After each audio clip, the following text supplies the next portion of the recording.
नमस्कार, आप देख रहे हैं RNI न्यूज। मैं गुफरान खान। आज की तमाम बड़ी खबरें।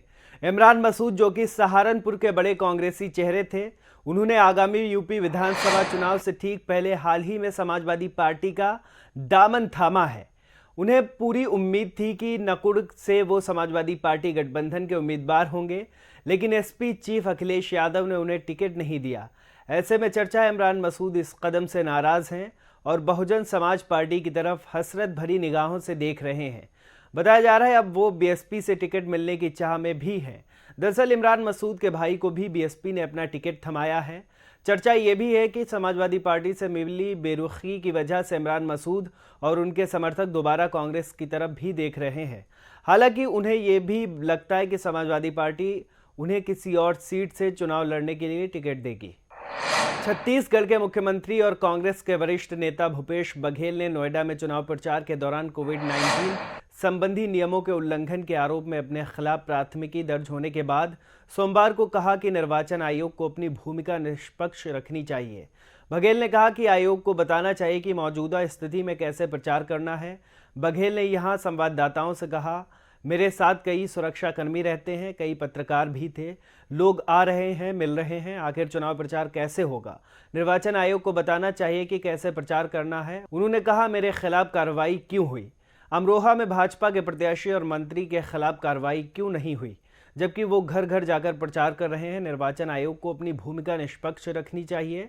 अभी शुरुआत में निष्पक्षता दिखाई नहीं दे रही है, तो आखिर में क्या उम्मीद करें? उत्तर प्रदेश विधानसभा चुनाव को लेकर यूपी में सियासत तेज हो गई है। आयोग की यूपी चुनाव की तारीखों के ऐलान के साथ ही सभी राजनीतिक पार्टियों ने जीत की तैयारी शुरू कर दी है। इसी बीच सपा अध्यक्ष अखिलेश यादव ने प्रेस कॉन्फ्रेंस की है। इस दौरान उन्होंने कहा, किसानों की बात सरकार को माननी पड़ी।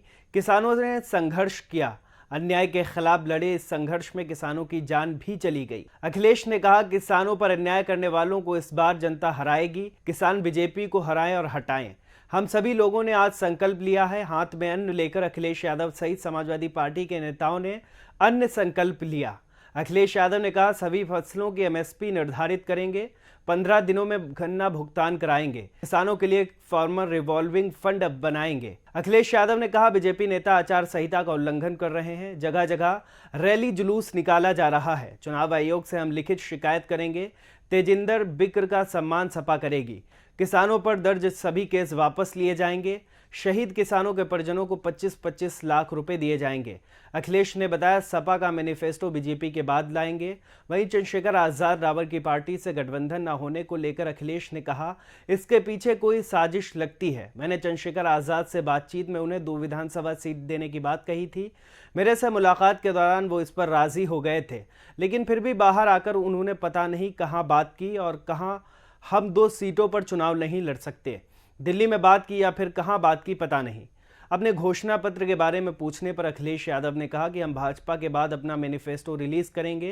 पहले भाजपा ये बताए कि उनके राज्य में कितने सूबे, कितने शहर स्मार्ट बन गए हैं। अखिलेश यादव ने किसानों को लेकर भी कहा कि हम उनके हितों के लिए पूरे प्रयास करेंगे। गोरखपुर जिले में बतौर मुख्यमंत्री विधानसभा चुनाव लड़ने वाले योगी आदित्यनाथ दूसरे नेता होंगे। उनसे पहले साल 1971 में तिरुभुवन नारायण सिंह ने मुख्यमंत्री रहते हुए गोरखपुर जिले की मानीराम विधानसभा सीट से चुनाव लड़ा था। हालांकि वो हार गए थे।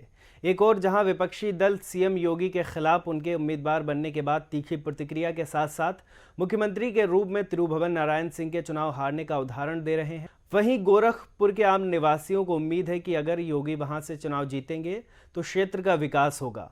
गोरखपुर से सीएम योगी के उम्मीदवार घोषित होने और विपक्षी दलों की प्रतिक्रिया के बीच रविवार को बीजेपी ने अपने आधिकारिक ट्विटर हैंडल से ट्वीट किया, हमारे मुख्यमंत्री योगी आदित्यनाथ गोरखपुर से चुनाव लड़ रहे हैं।